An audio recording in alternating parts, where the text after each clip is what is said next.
We have great athletes with us today, and we have some young great athletes, some award-winning athletes, and it's an honor to have everybody. We're thrilled to have so many young athletes here at the White House in the Oval Office on this magnificent spring day, and it is indeed a beautiful day to celebrate America's athletic traditions and champions in physical fitness and all of those things that I work so hard at on a personal basis. I work out so much, like about 1 minute a day max, if I'm lucky. I want to thank Secretary Pete Hegseth, who just gave a great news conference with General Raisin Kane. And that was really good. And you're doing very well, aren't you? They don't like playing the games with us. They don't like it at all. You'll see that. As time goes by, you're going to see it. I think you've already seen it. We basically wiped out their military in about 2 weeks. Robert F. Kennedy Jr., who's done an incredible job. Scott Turner, that everybody knows. And a legend, Linda McMahon, head of education in our country, and she's doing a fantastic job. They all are. We're also pleased to be joined by respected sports leaders and members of the President's Council on Sports, Fitness, and Nutrition. We really have some incredible people. It's like a who's who. Bryson, how many do we have on the council total? Oh, it's got to be upwards of 30, actually. Yeah, a lot, and a lot of great athletes. all top. Yes, sir. If they weren't really good, we don't allow them. You're going to be really good. Like Gary Player, as an example, he won 168 tournaments over a very average career. You know that, think of it. He won 168 tournaments, 18 majors, 9 and 9 senior. He has more championships than anybody, national championships than anybody. And I played with him. He's very proud of it, actually. He played with him on his 90th birthday. He very easily, on a tough course, from 6,800 yards, he very easily shot a 70. And it was the easiest 70. And normally, if you shoot a 70 and you're 90, you'd run around so excited. Gary's like, all right, let's have a little lunch. I think he's the most unexcited human being I've ever seen. Because he's been doing it all his life. He's been winning top 3 in history, in my opinion. I don't think it's my opinion. Just based on the record, Gary is top 3. Jack and Tiger and Gary, greatest golfers. So thanks for being here. And as you know, we have the U.S. Open champion. And he won 2 U.S. Opens. But that last one was unbelievable. He had I think Gary's one of the greatest shots ever hit to win a U.S. Open, certainly. One of the top, they say one of the top 3. I don't know what the other 2 are. But he hit an unbelievable sand shot, sank a 4.5-foot putt, and he won the U.S. Open. And he's been a great golfer from the day he was born, if you believe in genetics, because I do. But he won, he won the U.S. Amateur years ago, and he won it quite easily. But he's a great person and a great friend of mine, Bryson DeChambeau. And thank you, Bryson. And you're very much in charge of this whole operation with the sports. He's so much into physical fitness. All you have to do is take a look at him. And you say, why is he even doing this? Because I think if you didn't work out at all, you'd still look almost like you do right now. But you are doing great. And everybody respects Bryson. He's the longest hitter in golf. And he's straight. And frankly, maybe the best part of his game, Gary, is he's a great putter. Absolutely. You played with him, right? And an asset to the game. And he's a great asset. And he's a great person. And we have, along with the University of Florida's basketball coach, Todd Golden. Todd, where's Todd? Right. Todd, hi, Todd. Great to see you, President. And what a job. By the way, what a job you've done. I see that. I'm a little busy to watch the games, but I always see your team is right up there. Yeah. You're doing a fantastic job as a young guy. An American hockey hero, TJ Oshie, who's one of the best hockey players in the world. TJ, good to be. Thanks for having me. How's your golf game? The hockey players, Bryson was saying, the hockey players seem to be the best of the athletes. Seem to be the best golfers. You know? It's the greatest game. Yeah, it's great. Fun play. And he's a good golfer. He's a 3 handicap, maybe better, right? It's very good. So work on the But putt. stick, Right here? right? Yeah. But stick to hockey. Yeah. Right? As a 3, he has to stick to hockey. That's great. What a career you've had too at a young age. And professional baseball pitcher, Noah Syndergaard, sometimes referred to as Thor. And he looks like Thor to me. That's where is he? It's very hard to miss. You look great. And as a man, I wouldn't want to get into a fight with him, I can tell you. That would not be a good situation. This year we celebrate 250th anniversary of our country.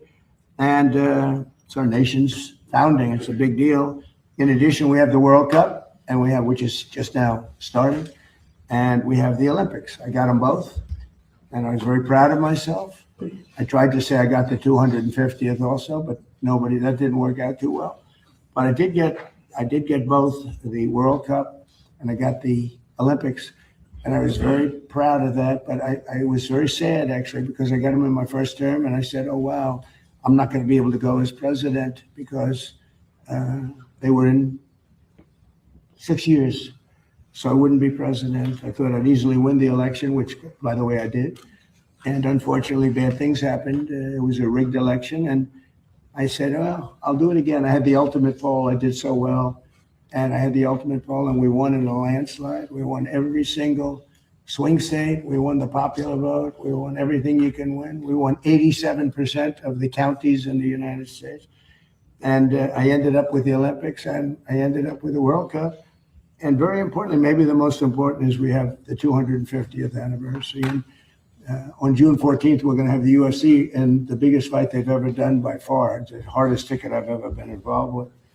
And they're building a 5,000-seat stadium right by the front door of the White House. And then they're going to have anywhere from 75 to 100,000 people in the park right past the White House with 8 tremendous screens. And then we have Roger Penske. So that's Dana White's dream, what that is. It's going to be amazing. And then we have Roger Penske is going to have a big championship Indy around the Capitol and the Indy racers. And he's been trying to get it here for 25 years. And he said, "I came to Washington exactly 121 times and I was never able to get it. I came once to see you and we had it done in a half an hour."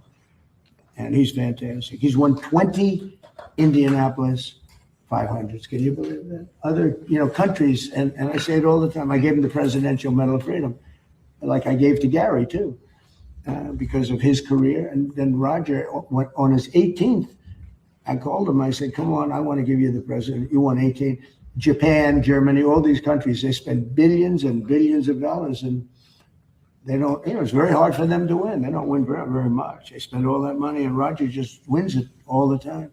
So I gave it to him on the 18th win, and since then he's won, that was 4 years ago, since then he's won 2 more. So he's going to be here with the Indy cars, and it's going to be the biggest race maybe ever. And they're going to be circling the Capitol. We have Pennsylvania Avenue closed down, and I said, "Do you like the course?" He said, "I love the course." I said, "Pick the best course. We'll get it for you. Don't go the easy way. You pick the best roads. I don't care. It doesn't matter." And he picked he said, "It's as good as you can get." And unfortunately, he picked the most important roads in the city, which is a little tougher. But we got it done for him quickly, and that's going to be in August. So we have a lot of really exciting things happening. So today I signed a proclamation recognizing National Youth Sports and Fitness, and I'll also sign the very first copy of the new revitalized Presidential Fitness Test Award, a certificate in recognition of achievement of the gold standard of physical fitness. And this is something that Bryson DeChambeau wanted to do very badly. Bryson's amazing. I mean, he's somebody that can put on 25, 30. At one point, I guess he put on almost 50 pounds. You remember, he looked like a linebacker for the Pittsburgh Steelers. And he decided he didn't like himself at that weight. It was all muscle guy. It was like crazy. He looked like a massive football player. You wouldn't want to play Monopoly. And he said he didn't like it. He developed too much speed. This is the problem with people. He had too much speed. He wanted to bring it down a little bit. So he lost. He can put on weight like up and down like a yo-yo. And he doesn't take the shot, okay? He doesn't need the fat shot. I said, "Do you ever take this shot?" He didn't even know what the hell I was talking about. What shot? No, he can put it on. He's a scientist. He's like a scientist with his body. He's a great guy, and he's an absolute champion, so I appreciate it. But Bryson really wanted to bring it back, because we are bringing it back. It's something that's a lot of people, the wrong people probably were involved. I don't know. But this is a group of people that physical fitness is everything. Gary Player, by the way, you talk about golf, but he was always considered in the best shape of anybody. He was long ahead of the rest of the world. Now you see all these guys have a 28-inch waist. They walk down, it's like robots, right? But Gary was always, he was way ahead of everybody else. From the late 1950s until 2013, grade schoolers across the country competed against each other in the presidential fitness test, but others. And then we had the Obama administration. Wonderful, wonderful person. Barack Hussein Obama. Have you heard of him? We had the Obama administration, which phased out this wonderful tradition of physical fitness. Thank you, Barack, very much. Great job. And we're bringing it back. We're bringing it back. My administration's working very hard to defend America's cherished athletic traditions and pass our values of excellence and competitiveness to the next generation. So important. We're working on historic reforms to save college sports, and we banned men from competing in women's sports. That was sort of an easy one. They say, you know, the radical left says, that's an 80-20 issue. No, it's 99-1. They say 80-20. Who are the 20%? I've never met anybody. Nobody's ever come up. So I've been president for 5 years, and nobody's ever come up to me and said, sir, you have to allow men to play in women's sports, you know. I've never had one person say it's really important that we allow women to be challenged by men in women's sports, and it doesn't work. So we did that, and with the help of Secretary Kennedy, who's with us, we're striving constantly to make America healthy again, and that's what we're doing. We have unbelievable numbers coming. Bobby will mention it. We have unbelievable numbers coming. So these next few years will be a golden age for American sports, just like it's a golden age for America. You know, we hit an all-time high stock market today, despite that we're in a little skirmish, military. I call it a skirmish because Iran has no chance. They never did. They know it. They express it to me when I talk to them. Then they get on television. They say how well they're doing. And they have no Navy, totally wiped out. They have no Air Force, totally wiped out. They have no anti-aircraft capability, totally wiped out, no radar. They have no leaders. The leaders are wiped out, the whole thing. And then I read the papers and they say how well they're doing. They're not doing well. That's why you have no credibility. No credibility. The news, the fake news has no credibility, but the President's Cup, it's going to be something, and we're going to have that. We're going to do very special presentations to Johnny, who, as you know, is the commissioner. He's a fantastic person who runs the soccer. And if, I don't know if you know this, but so more tickets have been sold earlier than at any World Cup they've ever had. And the numbers are more than double. They've never seen anything like it. So it's really soccer. I don't know if soccer is taken off or not taken off, but the World Cup is doing numbers like they've never done. They've never done anywhere close. And we have the Patriot Games in honor of our 250th anniversary this fall. It's going to be all on television. And with athletes like the ones that we have here, we're going to continue to win. Our country is doing great. We're breaking records in every way. And I know it's too bad, but I had to do it. We can't let Iran have a nuclear weapon. You might be too young for this. I don't know if I want. They probably know. They probably know better than most people. But you can't let a bunch of lunatics have a nuclear weapon, or the world would be in trouble. The world would be in trouble. So we just hit records on the Dow. It was supposed to be done in 5 or 6 years. Somebody said it couldn't be possible to reach 50 on the Dow, and I reached 50 in the first year. And then I reached 7,000. And by the way, it just set a new record. The S&P just set a new record, so much higher, 7,500. But they said even harder than 50 on the Dow is getting to 7,000 on the S&P. We did that by the end of the first year, all before the end of the first year. Gary, so think of that. They said we couldn't do it in 4 years, and we did it at the end of the first year. And then, you ever have this? And then I called all my people and I said, we just set every record in the book. The economy is going great. I ended 8 wars. Nobody else ever ended a war. And the person that won the Nobel Prize, Maria, she's a good person. She said, I don't deserve this. This deserves to President Trump. There's never been a man that deserves a Nobel. He ended 8 wars, including India, Pakistan, which would have been a nuclear war, 8 of them. And I called everybody in, Gary, and I said, you know what? We just broke every record. And now we're going to take a hit because we have to make a journey down to Iran to take the nuclear weapon. They would have had a nuclear weapon within 2 weeks. Remember, we sent that beautiful B-2 bomber in, and we blew up their nuclear potential. It was obliterated, for those that are not aware, and to a point where it would take them weeks to dig down, and we wouldn't let them dig down. We have our eyes on it all the time. But it was a very important thing. So we would have had an Iran with a nuclear weapon, and maybe we wouldn't all be here right now. I can tell you the Middle East would have been gone, Israel would have been gone, and they would have trained their sights on Europe first and then us, because they're sick people. These are sick people. And we're not going to let lunatics have a nuclear weapon. The power of a nuclear weapon is something I don't even want to talk about. It's not going to happen. And we have beaten them badly. They're talking, now they're reduced to little boats with a machine gun on the front of them, because they had a Navy of 159 ships. Every single ship in the first week was, right, Pete? Every single ship they had is resting underwater, right? At the bottom of the sea. They have no Navy. It's totally wiped out. Same thing with their Air Force. So we're doing well, but it's all about, having a great country. And one of the things I think that when they talk about physical fitness, one of the things I notice about friends of mine, all of the people, all of the great athletes here, is their mind is better than people that aren't fit. It's because I think the mind, once you hit a ball well, or you do whatever it is that you run well, or play hockey as great as you play it. But you obviously have to have a certain physicality.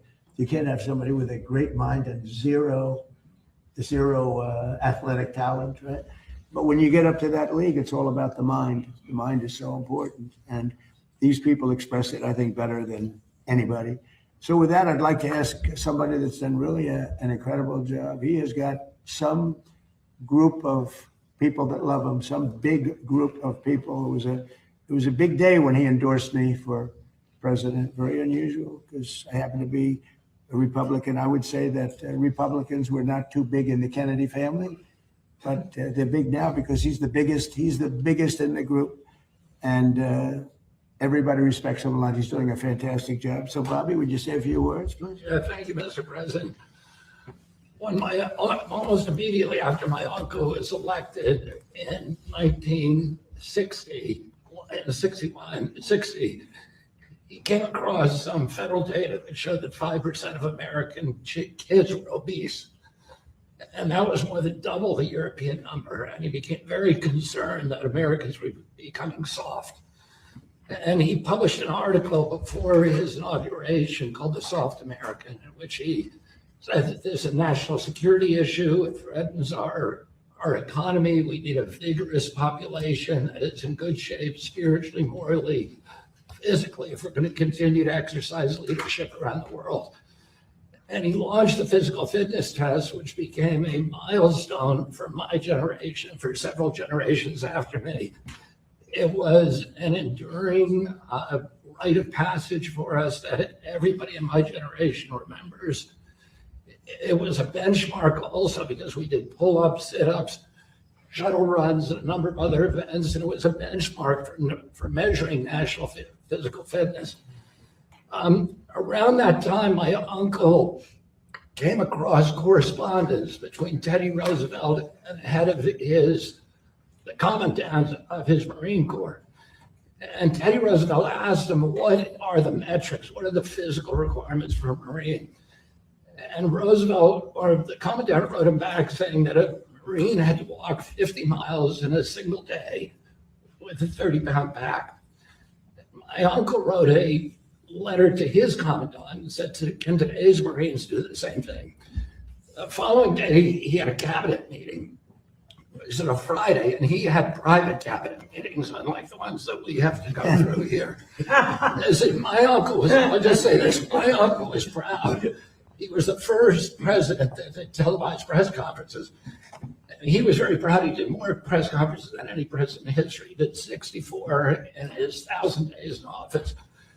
This president does that every 2 months. He does a press conference every day, and our cabinet meetings, for better or for worse, are also televised. But it's the most transparent administration we've ever seen, the most accessible administration in history.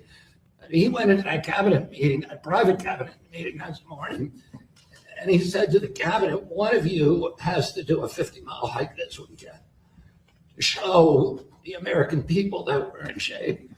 And this cabinet could have done it. And we have a bunch of thoroughbreds on this cabinet. Pete and Scott and Sean Duffy and Linda and Tulsi and Doug Burkham and Jameson and all the rest. There's a lot of people who could probably do a 50-mile hike. What about me? You didn't mention mine. This guy walks 9 miles a day on a golf course every weekend, so he could do it in the breeze. When I'm not using the car. Go ahead. My father was the only one who could do it. And he went into the Justice Department that night, and he had a bunch of guys in the Justice Department who were former Marines who had gone to Harvard on the GI Bill and played on the same football team. And he hired them all when he came into the Justice Department. And he said, you guys are going on a 50-mile hike with me tomorrow. And they got up at 4 a.m. and they started on the Canal towpath, which was frozen. It was the middle of winter. And they were going to walk to Camp David. One by one, they each dropped out. My father was the only one that made it. The last guy to drop out was his best friend, whose name was Dave Hackett. And Dave Hackett's legs had swollen up, and he said, I got to quit. And my father said, you're lucky your brother's not the president of the United States, because the press was following, and there was no way that my father could quit. And I was at Camp David that night, watched him come in. His feet were bleeding. They were covered with blisters. And it was part of the message that President Kennedy wanted to send the American people. If we were going to maintain our national authority, our international leadership, our moral authority as a nation, that we had to pay attention to our physical condition. The physical fitness test was a critical part of that. And I think it's very unfortunate that President Obama and President Biden abandoned it. They said competition is not good for kids, which is not true. If we're going to be competitive internationally, we need to be competitive with each other. We need to teach people how to win and how to lose and how to process victory and defeat. And today, since that time, the presidency has presided over the worst public health crisis in history. We're now the sickest nation in the world. We've gone from 5% of our kids being obese to 20%. 70% of adults are obese or overweight, and 77% of our children cannot qualify for military service. And that should be an eye-opener for all of us.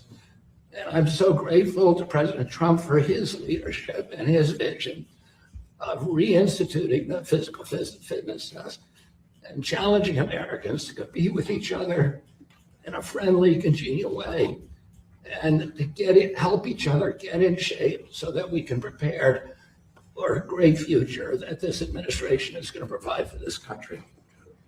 That was great.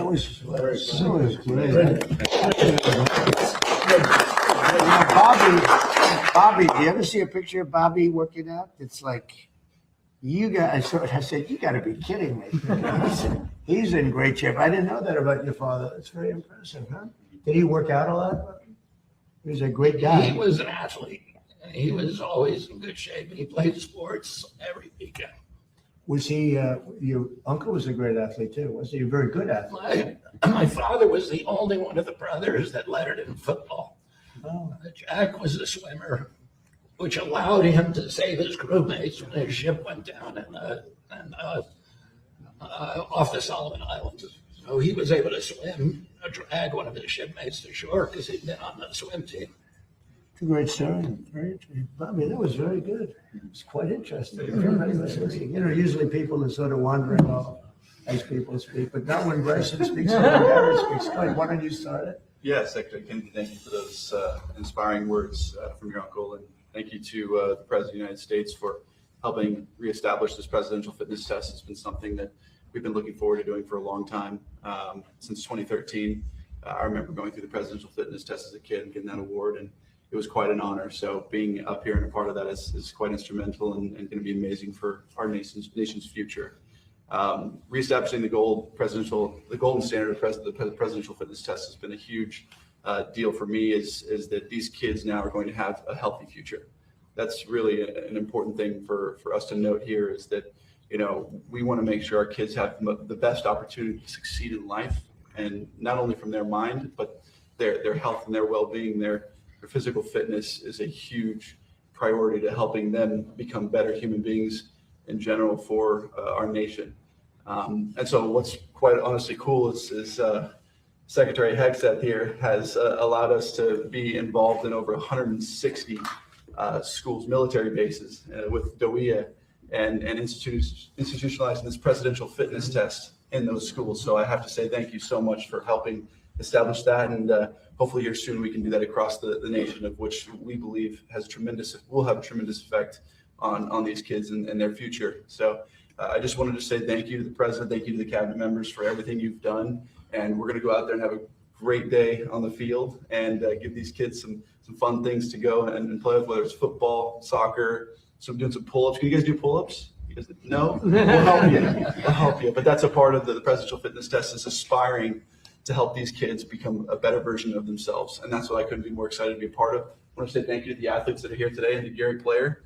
He's always been an inspiration to me, and albeit I'll never get to your record, I thank you for giving me aspirations to hopefully get 1/8 of what you have. So thank you. And lastly, I just want to say that kids, most important thing you can do is always get 1% better a day. That's the most important thing I can give you guys. Try to be a better version of yourself every day, because one day you could be up here as well. You could be up here as well. So thank you, Mr. President. Thank you for everybody for being here. And I can't wait to see what we can do out there today. Thank you, Bryson. And this is really for Bryson, because he's worked so hard on this. He really put it together. He's got the best athletes in the world. I think it's actually 41 or 42. And all top people, all big names, top people, and they all want to do it. And Bryson, I was given a little idea by Bobby. He mentioned Camp David, and it's a special place. And I think we should have our next meeting, the full meeting at Camp David. Okay? Sounds great. So it's like a very special place. Amazing. So we'll do that. I'd love to have Gary say a few words. He's won 168 tournaments. Think of it. That means he won every weekend. I say, well, when did you not win?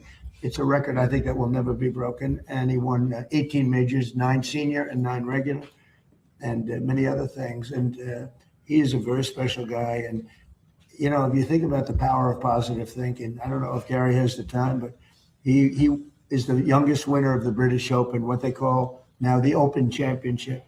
And he won it when he was 23, I think, Gary, was 23. If you want, you could tell that story, because these are all people that love sports and they love golf. But the way you asked, you'd like to practice. My name's Gary Player. I'm from South Africa. You're not giving me the time to practice. I must practice on this course. And the people thought, who is this? He said, you don't understand. I'm going to win this tournament. They never heard of him. He came out of South Africa. He's winning everything. He won the South African Open like 14 times or something. It's incredible. But if you want to tell that story, I think it's a fabulous story. But as a man with a powerful, it's really the power of positive thinking. Go ahead, Gary. Well, Mr. President, first of all, thank you very much for having us and hosting this today. I've been around almost every president for the last 65 years. And I've never seen a president that loves this country as much. They all did, and they all did great works. But I've never seen a president that loves the country as much as you do. And I say thank you, because I've traveled more miles than any human being before without being repetitive. And I've never seen a country like this. The freedom that exists, which is so important to all of us. And sport can change the world. It can give people a chance that don't have any hope. It can give them hope. As we've seen, many people with little education have become world champions. Only in America have you got that opportunity. And the other thing is, to Mr. Kennedy, who I have utmost respect for. My great dream now, I'm finished with tournament golf. My great dream is for the youth of America. The youth of a nation are the trustees of posterity. These are the people that are going to be the future champions. And when I talk, I always talk about the importance of fitness. It's so important. Please, can we bring it back in the schools? And as Senator Kennedy has so aptly said, to eat properly. This is so important, what you put in your body. And the big thing that I wish, and I pray every day, and wherever I talk, and I do a lot of talking, I say to the young people, just love this country, because you don't realize what's going on around the world. Even the students of the great universities of America really don't understand what's happening around the world today. There is a silent war taking place against America today. And what we've got to do is make these kids realize that freedom and exercise and education, start reading some books. Yes, keep your phone, but also read some good books. And listen to what Mr. Kennedy has said. What you put in your body is so important. What a wonderful job he's done, and all your cabinet members, of which I say thank you for maintaining this great word, this cherished word, freedom. Thank you very much, Gary. And Gary is way ahead of his time, always. And how many Masters did you play in, Gary?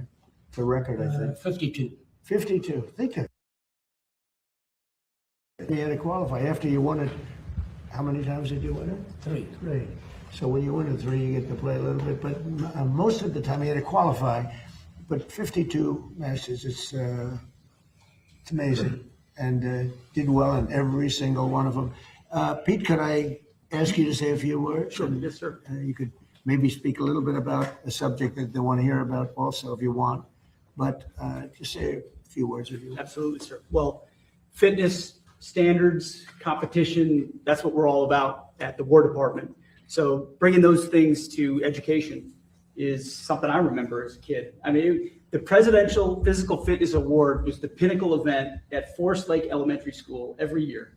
And I wanted to be the best. And I wasn't, but I worked my tail off every year to try to get there. Pull-ups, push-ups. I couldn't do the V-sit and reach. I could never beat that one. But I remember it because it was something my country clearly elevated as important. We should be in shape. We should compete. And there's winners and there's losers. That we need to infuse into our young people. And obviously it takes young people to run a military. And as the secretary pointed out, almost 3/4 of American young people do not qualify for military service. And a lot of that has to do with their physical fitness. So we're proud at the War Department to put this first into Department of War education activity. Our schools, 161 of them, across 30 installations. It's going to be mandatory for the young kids of those service members who use those schools. And we hope that's a pilot for all of American education. We hope the rest of America follows. We need young, strong, healthy Americans, whether you serve in the military or any other aspect of your life. And I think this presidential fitness test, Mr. President, is a perfect thing to restore that sets those standards high for young people and something for them to achieve. The idea that competition is bad is the beginning of decline of a nation. Competition is critical to who we are and ensuring America stays on top. And speaking of staying on top, Mr. President, we are, as we talked about this morning, Project Freedom is ongoing. We're ensuring that we have control of that strait, which we do. And ultimately, Iran has a choice to make, and they know we're in the strong position. We hope they make a wise choice, and nobody better to make that deal, Mr. President, than you. Thank you very much, thanks. Doing a great job. A man who's in you talk about athletes. This is a very serious athlete, happens to be in charge of a little thing called housing. Yes, We'll sir. say a few words. Yes, sir. Thank you, Mr. President, and thank you to all the great athletes and ambassadors that are here and to the kids that are here. You know, that word competition, I made a living competing, you know, and being in the top physical fitness that I could be in playing in the National Football League. And one thing I want to remind the kids and really our country is competition brings out the best in us, be it in sport, be it in business, be it in education. And you always want to be the best you can be, as Bryson said, every single day getting better. And I'm grateful that I have an opportunity to play in the National Football League, but it taught me how to be a good teammate. It taught me how to be humble in victory and to be steadfast, you know, in defeat, as all these great athletes know. And Mr. President, thank you for just your leadership in our country, but also for this important issue of having physically healthy children and a physically healthy nation. And Bobby, thank you for reminding us of your uncle and your father of how important it is for us to look at the man holistically, spiritually, morally, physically, mentally.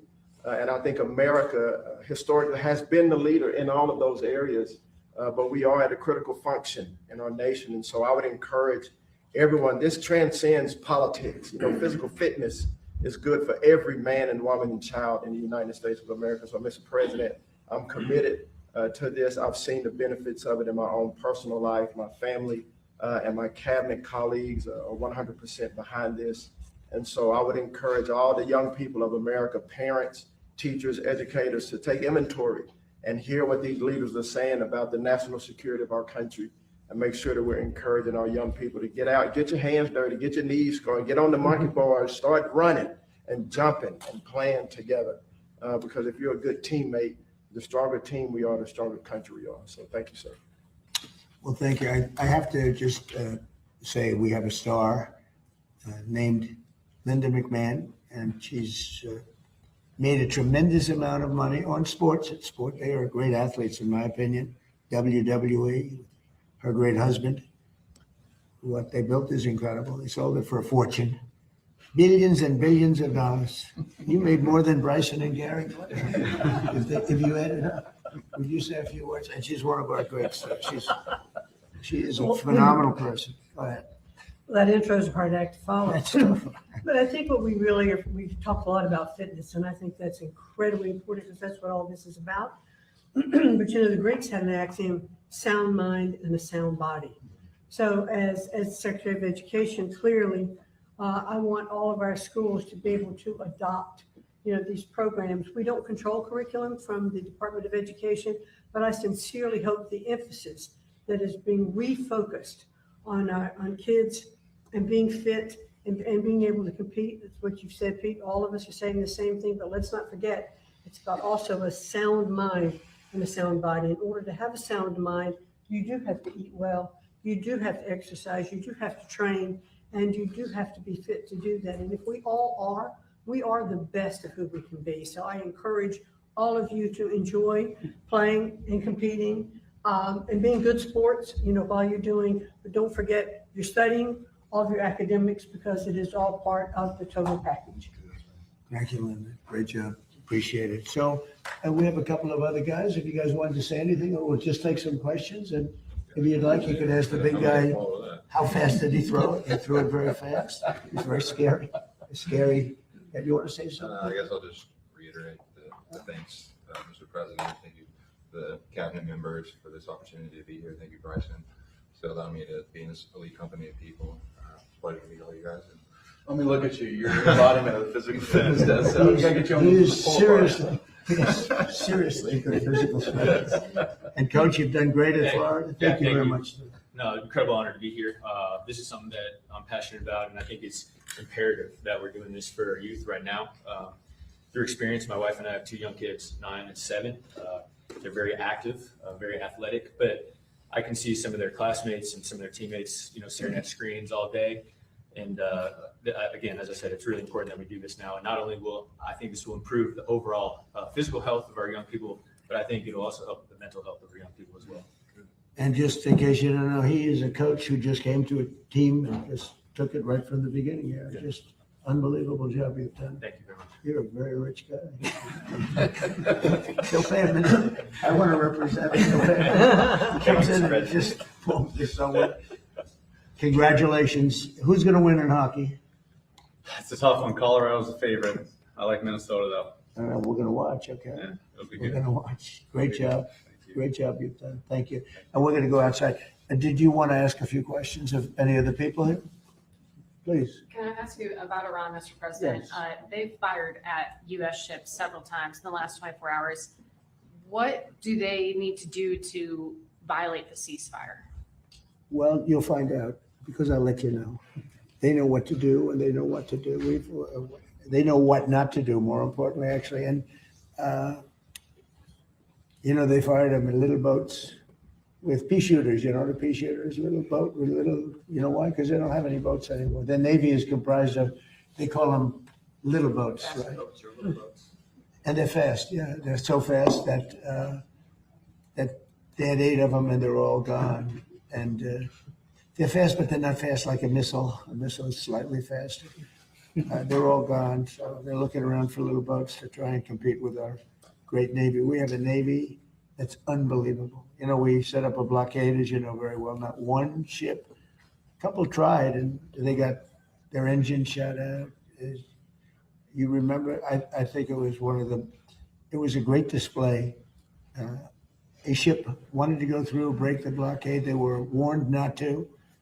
And then they were warned again by a young and hapless captain of the ship with a great look, central casting. These people are central casting, I'll tell you. And he said, don't do it. Then he said, evacuate your engine room with this unbelievable loudspeaker that goes over water. He said, you have 10 seconds. And then from 4 miles with one bullet, it went right into the engine. And Gary, the ship stopped very quickly. They hit the engine with one shot. It wasn't a missile. They don't want to waste a missile on it. It's too easy. And we had another one at 2000, one of the biggest ships in the world. They were warned. And he said, go back now. Go back right now. You will be shot at within 10 seconds. Yes, yes, I am going back to Iran. I am going back. And that was the end of that. Right? He went. It took them 10 miles to turn. The ship was so big, but they respect us. They didn't used to respect us, but they respect us more than we've ever been respected. Our country now is the hottest country anywhere in the world. We had a country that was dead when we had that group of people that ran this country with their open borders, letting anybody come in from the Congo, from countries all over the world. They came in from prisons and mental institutions. We had a country that would have been a dead hit. If they won the election, this country would have been a dead country. Now we have the hottest country anywhere in the world. Go ahead. Thank you, Mr. President. You said recently that if Iranians were armed, they could take over their regime. Do you plan to arm them soon? Well, I don't want to say that, but yeah, I mean, people say, why aren't they protesting? They want to protest, but they don't have any guns. So you can have 200,000 people protesting and have 5 or 6 sick people with guns. And when they start shooting them right between the eyes and you see a guy fall and another one fall and you have no guns, very few people would be able to stand there and do it. I mean, I understand. I tell them not to.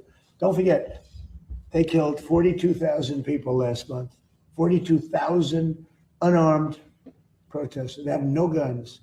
So they had a 250,000 people crowd, and they had snipers. They had like 4 or 5 snipers in buildings up high.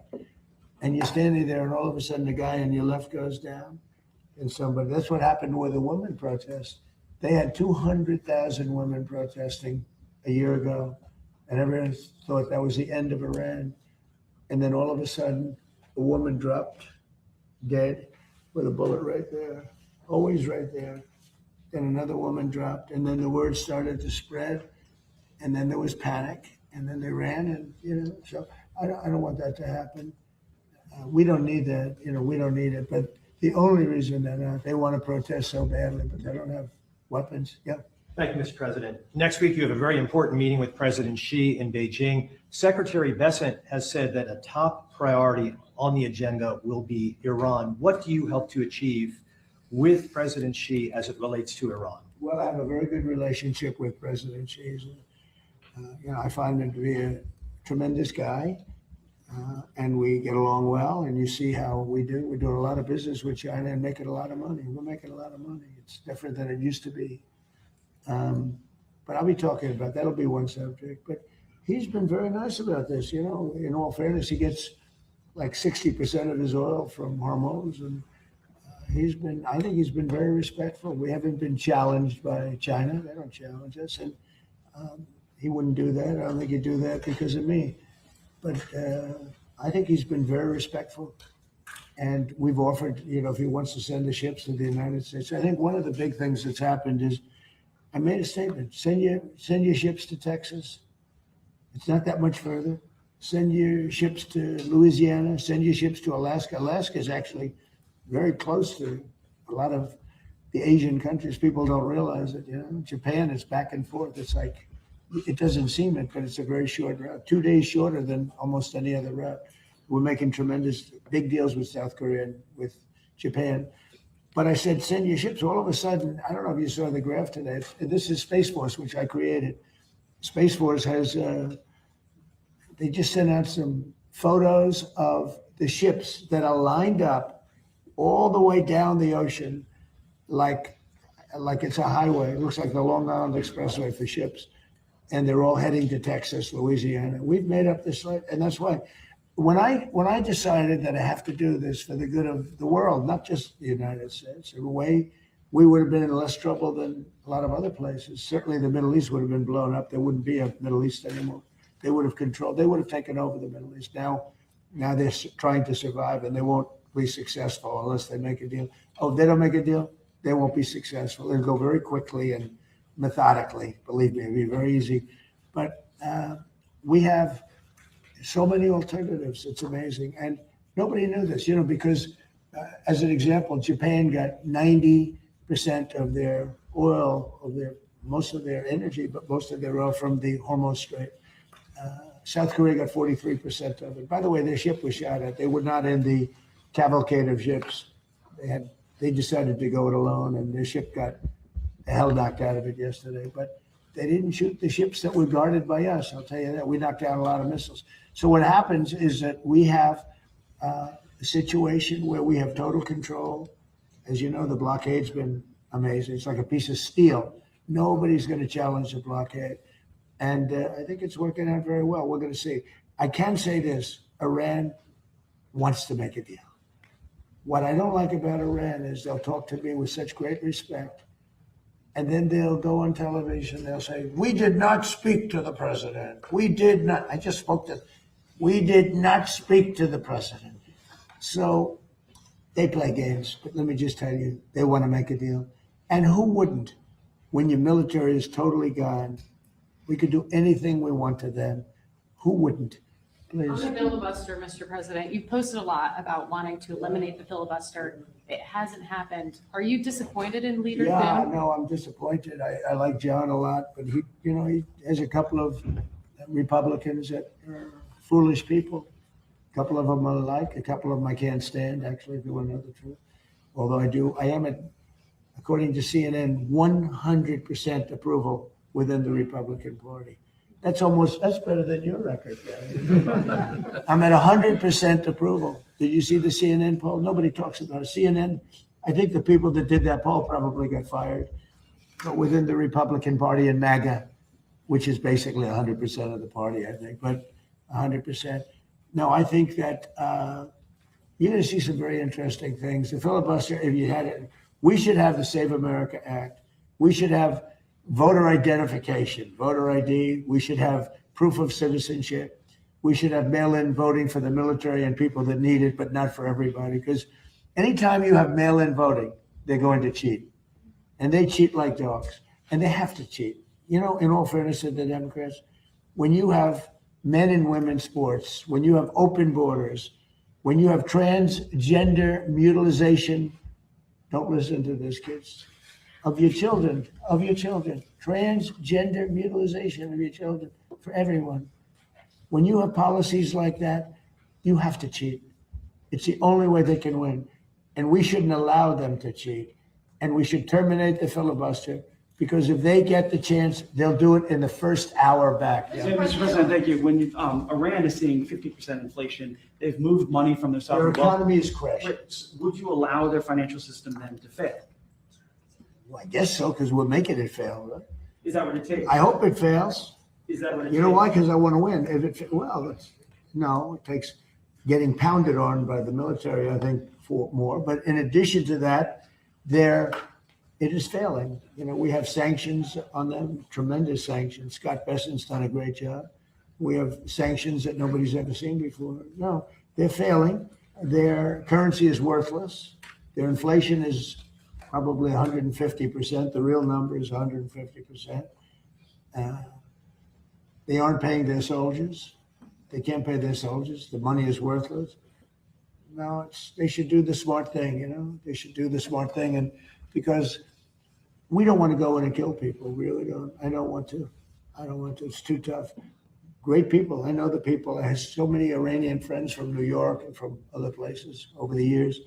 They're great people. I don't want I don't want to kill And those. gas prices in the United There was a States are. shooting incident Mr. yesterday. President, Is it possible gas- that you can talk about Well, that? we go to- Yeah, gas prices in the United States are $1.48 cents a gallon. Oh, You said they would come back down. Oh, they will. We'll Project. They'll drop Freedom- lower than they were before. We'll Project Freedom escorting those ships to make that happen. Well, because, so people don't realize some of these tankers hold 2 million barrels. One of them holds 4, I think it's the largest one in the world. That sucker is big. I've never seen anything like it, a ship. It's bigger than aircraft carriers. And, yeah, it has a big impact. It's so much. You know, there are like 400 ships in there, 400. That in itself. Now, the best is when it ends and just neutralizes. But what's happening is people are learning to buy oil from the United States. I mean, they're making the trip and they have safer, probably it's a better product too, by the way. But they're learning to buy, they're changing their habits. So when I did this, I thought the market would go down 25%. And I thought that was a great deal if it did. If it went down 25%, I was satisfied. I said, because we cannot let these people have a nuclear weapon. They'll use it. We can't. I also thought oil would go up to 200, 250, maybe 300. And I knew it would be short term, but I thought it would go, I looked today, it's like at 102. And that's a very small price to pay for getting rid of a nuclear weapon from people that are really mentally deranged. Yeah. Mr. President, just on politics. The world is like, by the way, other presidents should have done this. 47 years they've been toying with these stupid people. In many cases, stupid people. This should have been done by Obama. He went the other way. He was giving them cash. He sent plane loads, a Boeing 757, took the seats out and put green cash, 1.7 billion in the plane. Every bank in Virginia, DC, and Maryland was stripped of their cash. They took out all the cash from the banks. They put it into a plane, a Boeing 757 packed with cash, and they flew it to Iran and they let these guys just, I don't know what the hell they did with it, but they took it and then gave them billions and billions of dollars and bribed them basically to be friends. And after giving them tens of billions of dollars, they screwed Obama, okay? That's not the way we play. No, we do it the old-fashioned way. And they should wave. They're very proud. Maybe you won't see a white flag, but essentially that's already what they should wave the flag of the white flag of surrender. In hockey, they say uncle, right? When are they gonna cry uncle? But and they have another expression. If this were a fight, they would stop it. But you know, we have to go out and we have to do it. And it's very sad to see. Even shooting those boats, they've got 3-4 guys. They got a little machine gun in front. They're shooting at one of our ships that's meant for it. It bounces, they don't even know they're being shot at. And then they take it out with an Apache helicopter in about 2 seconds. They go, Apache ship, northwest 10 degrees. Turns around, boom. I don't like that, you know? You lose people, all these people, it's so unnecessary. It's so unnecessary. One thing we have the greatest military in the world. I built it because I built it in my first term. I didn't think I'd be using it at least so much in my second term. But we have the greatest military, the best equipment in the world. We had 111 missiles shot at one of our assets, one of the aircraft carriers, a week and a half ago, 2 weeks ago. Think of this, 111 sophisticated missiles shot at one of our aircraft carriers. And every single one of those missiles was shot down with no problem whatsoever. If you would have said that 10 years ago, 5 years ago, it would have been an impossibility. You would have had to take those shots. Every single missile was laying in the water far away. I mean, they weren't even upset. And they're the coolest people. If you ever see them, you know, people, when they do the missile, right? They say, missile coming. And these guys go, it's like almost like, they're very smart. These are extremely smart people. They go to very good schools, but they shot down. Who would think they're like a needle in a haystack. 111 missiles shot. 111 missiles were knocked down into the water. Didn't even get close to the aircraft carrier. No, there's nobody has a military like us. Okay, a couple of more, and then I want to go out and watch these great athletes. I'm not talking about him and him and him. I'm talking about these kids, because I think you're going to be far better as an athlete than anybody behind you. Okay, do you agree? I think you're going to be a better athlete. What sport do you play? I play football. Oh, there you go. Do you think you're going to be better than him? You'll be faster. You're going to be so much faster than him. He's going to be like lightning. He was known for his speed, by the way. I don't know. I think pretty good. What sport do you play? I don't play sport because my mom didn't sign me up, but I'm trying to play gymnastics. Gymnastics. Oh, wow. That's a good sport. It's a great sport. What do you play? I do dance, but I also do volleyball. Hey, nice and tall to be a volleyball player. What about you? Look at this guy. He's a big guy. Me, I'm doing football right now, and next year I'm gonna be trying to do powerlifting. Oh, whoa. Yes, Whoa. All right, let's go. Whoa. That's awesome. And you'll never compete against women in powerlifting. That's right. Did you see that they had a man powerlifter? And he decided to go the opposite direction. Took a record, stood for 18 years. He beat it by 119 pounds. Okay? They put the little quarter of an ounce. To 18 years it stood. This guy came, he was a failed powerlifter. But he went on the other side and he decided that he wanted to go into women's sports, and he broke the record by 118 pounds. Think that's fair? So I don't think we have to worry about you. Yes, sir. You're gonna do good. Are you a strong person? Yes, sir. Good. You think you can take me in a fight? I think you could. Hey, that would be embarrassing. How about you? What sport do you play? I play volleyball, and in the summer I'm trying to get into soccer. Wow. And with your height, do you smash the ball, the volleyball? You get up high. Can you jump high? Not very. Soccer might be better. I'm just looking. I think she'd be a great soccer player. That's good. Good luck, okay? What about you? Hockey and golf. Well, and you know that guy, right? Yes. You know that guy. Do you think you could be as good as him someday? Not easy. Better. Won't be better. And Mr. you play President, golf? this young man today, of all the young men I've met, he had the best manners possible. He was a smile. I said, "How are you?" He looked me in the eye and said, "Fine, thank you, sir. How are you?" Not just good. I mean, he's tremendous. Are you a good golfer? Yes. So what's your handicap? Do you have a handicap? 15. So this man is 90 years old. Do you think you could beat him?